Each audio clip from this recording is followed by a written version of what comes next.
Pese a que fueron recibidas por los expresidentes Eduardo Frei, Ricardo Lagos y Sebastián Piñera, la mandataria Michelle Bachelet declinó reunirse con las esposas de los disidentes venezolanos Leopoldo López y Antonio Ledezma. Actualmente Lilian Tintori y Mitzi Capriles están realizando una visita a nuestro país a objeto de congregar apoyos en torno a una eventual liberación de más de 80 opositores al gobierno de Nicolás Maduro.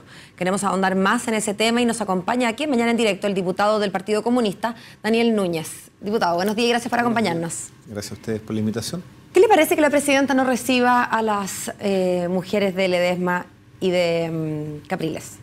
Bueno, a mí me parece correcto desde el punto... López, disculpe. Sí, de Ledezma y López. Ledezma y López, sí. A mí me parece correcto desde el punto de vista de lo que son también las relaciones internacionales. Hay que considerar que la presidenta tiene una relación institucional con el gobierno de Venezuela y que además este es un tema que se ha tratado en los organismos multilaterales. Es muy importante destacar que Chile hoy día tiene una posición importante y América Latina también en la UNASUR.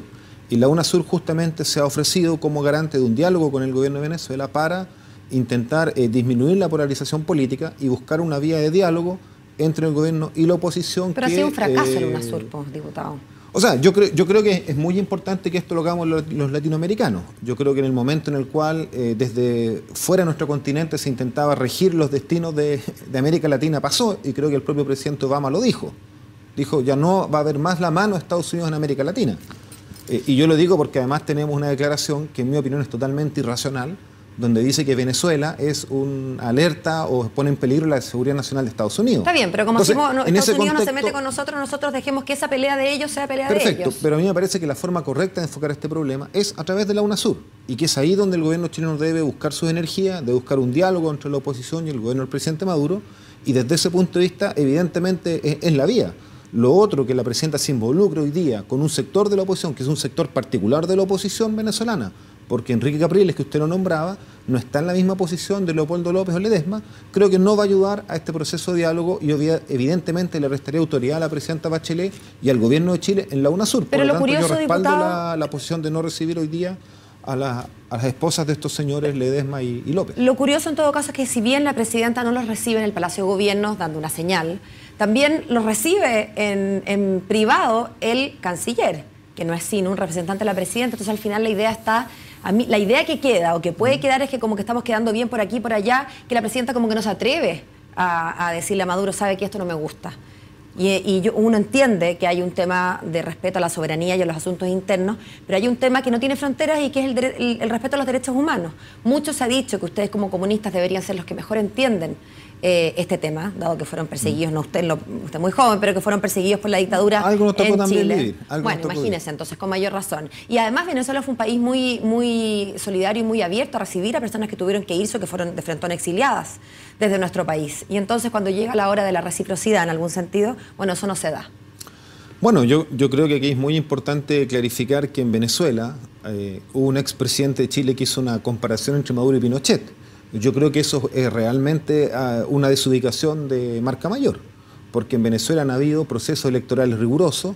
A mí me tocó ser observador internacional en una elección venezolana que el gobierno venezolano perdió, que fue el plebiscito que perdió el presidente Chávez, y en el hotel que yo estaba, al frente mío, estaban los observadores invitados por la oposición. Nadie duda, diputado, de que Maduro llegó con elecciones democráticas. Bueno, pero eso no es la única manera de... O sea, yo lo quiero señalar porque cuando se dice que nosotros tenemos que ser solidarios porque vivimos una dictadura y que hoy día Venezuela vive una dictadura, creo que eso es un argumento falaz. No, yo no le dije una dictadura. No tuyo. Es que lo que yo le dije fue el de los derechos humanos. Sí, no, es que yo estoy contextualizando porque han habido opiniones. De hecho, el propio presidente Lagos da a entender y dice, el expresidente Lagos dice, la salida del conflicto en Venezuela es elecciones limpias, transparentes y con observadores internacionales. O sea, está dudando que las actuales elecciones sean transparentes. Me parece que eso es un despropósito y no corresponde poner en duda ese aspecto. Ahora, evidentemente, puede haber un gobierno que llegando al poder por elecciones viole los derechos humanos. Uno tiene que ponerse en esa situación.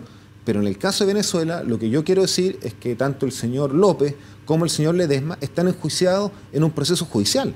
Hay una investigación que lleva la Fiscalía venezolana. Hay testigos que dicen que ellos estaban participando en una conspiración para desarrollar un golpe de Estado contra el presidente Maduro y desde ese punto de vista hay un proceso judicial. Ellos tienen abogados defensores. Ahora, lo que yo sí considero y donde creo que uno podría compartir una prevención es que todo proceso judicial tiene que tener término. Es decir, tiene que haber un periodo en el cual a estos señores se les diga son culpables o son inocentes. Y yo entiendo que eso tiene que ser en un plazo razonable. O sea, un proceso judicial, una investigación no puede demorar 2, 3, 4, 5 años y ellos permanecer en prisión. Por lo tanto, lo que nosotros señalamos en relación a esto es que hoy día definir al señor Ledesma, al señor López como presos políticos de conciencia no es correcto, no responde a la realidad. Ellos están siendo enjuiciados en el marco de un Estado de Derecho, tienen sus abogados defensores y, por supuesto, lo que uno debe en ese aspecto compartir es que este proceso judicial debe terminar siendo declarado inocente o culpable y que eso tiene que ser en plazo razonable, o sea,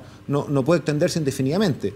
Pero evidentemente acá, llegar a decir que en Venezuela hay una violación sistemática a los derechos humanos, que hay, como hubo en Chile, terrorismo de Estado, con las características que tuvo el terrorismo de Estado chileno en la dictadura de Pinochet, francamente no guarda ninguna proporción y creo yo que es un acto políticamente sumamente irresponsable hacer ese tipo de aseveraciones. Al final lo escucho, diputado, y la sensación con que me quedo es que esto es como un tema, de repente es como hablar de religión, en que realmente depende de dónde uno esté para que eso tenga una incidencia total y absoluta en cómo percibe la realidad. Usted dice que es importante que los procesos terminen y que tienen abogados defensores. Hay quienes dicen que mucho más que el procedimiento, que las reglas de procedimiento o la mera existencia de un abogado defensor, lo que necesita estar garantizado en Venezuela y que no lo está, dicen ellos, es la división de los poderes. Cuando el Poder Judicial y la Fiscalía no son entes independientes, da un poco lo mismo si el procedimiento es corto, es largo, porque no hay independencia. Ahora, en esa misma línea está, por ejemplo, el presidente del Senado. Hoy, de hecho, van a firmar o pretenden aprobar en el Senado un pronunciamiento que es bastante fuerte respecto de Venezuela, mucho más de lo que fuera el que se hizo en la Cámara, en su corporación. NAS hace presente la urgencia, es lo que pretende este documento, de restituir la institucionalidad democrática en Venezuela. Ergo, no hay institucionalidad democrática. Con una clara separación de poderes. Ergo, al menos en lo que se espera declarar en el Senado, es que no hay una clara separación de poderes en Venezuela. ¿Qué le parece a usted esto que está propulsando desde la democracia cristiana su presidente, Ignacio Walker? Bueno, a mí me parece que esa declaración es una desproporción, no guarda relación con lo que realmente ocurre en Venezuela desde el punto de vista de la institucionalidad democrática, desde el punto de vista de la separación de poderes, que en mi opinión sí existe, y yo creo que tal vez uno también tiene que hacer ciertas analogías, que puede que a algunos no les gusten, pero es bueno hacerlas. Las democracias tienen derecho a defenderse. Cuando uno dice en Venezuela hubo o puede haber un complot para hacer un golpe de Estado, alguien puede decir eso es una opinión afiebrada. No guarda relación con la realidad. Pero resulta que hace 9 años atrás, en Venezuela hubo un golpe de Estado. Hubo un golpe de Estado dado por poderes que usaron la institucionalidad democrática para actuar. Un presidente de una cámara empresarial, distintos militares, políticos. Y resulta que ese golpe de Estado tuvo cerca de 40 o 50 muertos. En el contexto de la represión que hubo al levantamiento popular contra el golpe de Estado. Y posteriormente se reconoció que había sido un acto ilegítimo.